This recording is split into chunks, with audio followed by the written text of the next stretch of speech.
নমস্কার বন্ধুরা, এইমাত্র উঠে এসেছে কৃষকদের জন্য বিরাট বড় সুখবর। আপনি যদি একজন কৃষক হয়ে থাকেন তাহলে এই মুহূর্তে রয়েছে আপনার জন্য খুবই গুরুত্বপূর্ণ আপডেট। অপেক্ষা করতে করতে আজ চলে এলো 2রা জুন 2026। রাজ্যে নতুন সরকার বিজেপি গঠিত হয়ে গেছে, কিন্তু এখনও পর্যন্ত কৃষকদের আর্থিক সহায়তা দেওয়ার বিষয়ে কোনো রকম আপডেট আসেনি। এদিকে লক্ষ্মীর ভাণ্ডার প্রকল্প বন্ধ হয়ে গিয়ে অন্নপূর্ণা ভাণ্ডার প্রকল্প চালু হয়েছে, যার জন্য সবাইকে নতুন করে ফর্ম ফিল আপ করতে হচ্ছে।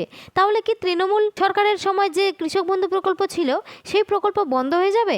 তাহলে কি নতুন কোনো আর্থিক সহায়তা প্রকল্প আসবে?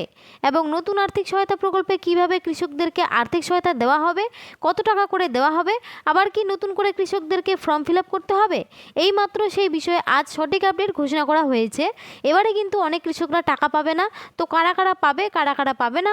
যদি কৃষক বন্ধু প্রকল্পের মাধ্যমে কৃষকদেরকে 2026 খরিফ মরশুমের টাকা দেওয়া হয়, তাহলে জুন মাসে কত তারিখে বা কৃষকদের ব্যাংক অ্যাকাউন্টে টাকা দেবে, সমস্ত কিছু জানতে পারবেন এই ভিডিওতে। আর চ্যানেলে কেউ নতুন দর্শক হলে অবশ্যই চ্যানেলটি সাবস্ক্রাইব করবেন। তো চলুন দেরি না করে ভিডিওটি শুরু করা যাক। দেখুন, বলেছে জুন মাস থেকে মিলবে আর্থিক সহায়তা। কৃষকদের আর্থিক সহায়তা দেওয়ার বিষয়ে নতুন ঘোষণা মুখ্যমন্ত্রীর। তো চলুন কি ঘোষণা করেছে সেই বিষয়ে একটু জেনে নিই। পশ্চিমবঙ্গে সদ্যগঠিত বিজেপি সরকারের প্রথম পূর্ণাঙ্গ বাজেট আগামী 22শে জুন বিধানসভায় পেশ করা হবে। রাজ্যের মুখ্যমন্ত্রী শুভেন্দু অধিকারী নিজেই এই বাজেট পেশের তারিখটি ঘোষণা করেছেন। নিয়মমাফিক রাজ্যপালের ভাষণের মাধ্যমে 18ই জুন থেকে বাজেট অধিবেশন শুরু হবে। এটি রাজ্যে পালাবদলের পর নতুন সরকারের প্রথম পূর্ণাঙ্গ বাজেট।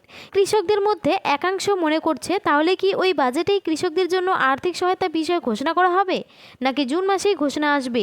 রাজ্যের মহিলা কল্যাণমূলক প্রকল্পে বড় পরিবর্তনের পথে হাঁটল নতুন রাজ্য সরকার।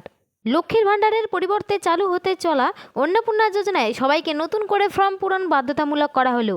বুধবার নবান্নে সাংবাদিক বৈঠক করে মুখ্যমন্ত্রী শুভেন্দু অধিকারী জানান, প্রকৃত ভারতীয় নাগরিক এবং আর্থিকভাবে দুর্বল মহিলাদের চিহ্নিত করতেই এই নতুন প্রক্রিয়া শুরু করা হচ্ছে। তার দাবি, বর্তমানে লক্ষ্মীর ভাণ্ডার প্রকল্পে বিপুল সংখ্যক বেনজল ঢুকে পড়েছে। সে কারণে নতুন করে যাচাই করে বিশুদ্ধ তালিকা তৈরি করা সরকারের প্রধান লক্ষ্য। মুখ্যমন্ত্রীর দাবি, বর্তমানে প্রায় 2,20,00,000 মহিলা লক্ষ্মীর ভাণ্ডারের আওতায় রয়েছেন, কিন্তু তাদের মধ্যে প্রায় 30 লক্ষ মানুষ বেআইনিভাবে প্রকল্পের সুবিধা পাচ্ছেন। 11 মে মুখ্যমন্ত্রী জানিয়েছিলেন, আগের সরকারের কোনো সামাজিক প্রকল্প বন্ধ করা হবে না, তবে প্রকল্পগুলির নাম পরিবর্তন হতে পারে এবং আর্থিক সহায়তার পরিমাণও বাড়ানো হতে পারে। সেই সঙ্গে বিভিন্ন সরকারি ওয়েবসাইট আপডেট করার কাজও শুরু হয়েছে। ইতিমধ্যেই বহু সরকারি ওয়েবসাইটে তৃণমূল সরকারের এগিয়ে বাংলা লোগো পরিবর্তনের কাজ শুরু হয়েছে। এই ঘোষণার পর কৃষকদের মধ্যেও নতুন করে আশার আলো দেখা দিয়েছে। তৃণমূল সরকারের আমলে চালু হয়েছিল কৃষক বন্ধু প্রকল্প। এই প্রকল্পের মাধ্যমে জমির পরিমাণ অনুযায়ী কৃষকেরা বছরে 4,000 টাকা থেকে 10,000 টাকা পর্যন্ত আর্থিক সহায়তা পেতেন। পাশাপাশি প্রাকৃতিক দুর্যোগে ফসল নষ্ট হলে বাংলা শস্য বীমা প্রকল্পের সুবিধাও দেওয়া হতো। অন্যদিকে আগামী 3রা জুন থেকে অন্নপূর্ণা ভাণ্ডার প্রকল্পে টাকা দেওয়া শুরু হবে বলে ঘোষণা করা হয়েছে। তাই অনেক কৃষকের মনে প্রশ্ন উঠেছে, ওই সময় থেকেই কি কৃষকদের জন্য নতুন আর্থিক সহায়তা চালু হতে পারে? যদিও সরকারিভাবে এখনও কিছু জানানো হয়নি, তবে কৃষকদের একাংশ আশা করছেন খুব শীঘ্রই এই বিষয়ে বড় ঘোষণা আসতে পারে। ভোটের আগে বিজেপি প্রতিশ্রুতি দিয়েছিল, সরকার গঠন হলে কেন্দ্রীয় সরকারের সমস্ত গুরুত্বপূর্ণ প্রকল্প পশ্চিমবঙ্গে চালু করা হবে। সেই অনুযায়ী প্রধানমন্ত্রী জন আরোগ্য যোজনা, প্রধানমন্ত্রী ফসল বীমা যোজনা, পিএম শ্রী যোজনা, বিশ্বকর্মা যোজনা, বেটি বাঁচাও বেটি পড়াও এবং উজ্জ্বলা যোজনার মতো একাধিক কেন্দ্রীয় প্রকল্প চালুর কাজ শুরু হয়েছে। সূত্রের খবর, কৃষক বন্ধু প্রকল্পের আর্থিক সহায়তার পরিমাণও বাড়তে পারে।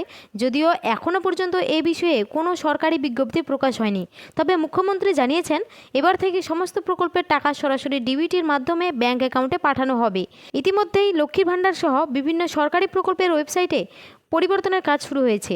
মুখ্যমন্ত্রী আরও ঘোষণা করেছেন, বিধবা ভাতা, প্রতিবন্ধী ভাতা এবং বার্ধক্য ভাতার টাকা 1,000 টাকা থেকে বাড়িয়ে 2,000 টাকা করা হয়েছে। আজ 2রা জুন থেকেই এই প্রকল্পগুলিতে নতুন হারে টাকা দেওয়া শুরু হবে। সূত্র মারফত আরও জানা যাচ্ছে, 2রা জুন থেকেই কৃষকদের টাকা দেওয়া শুরু না হলেও জুন মাসের মধ্যেই প্রথম কিস্তির টাকা দেওয়া হতে পারে।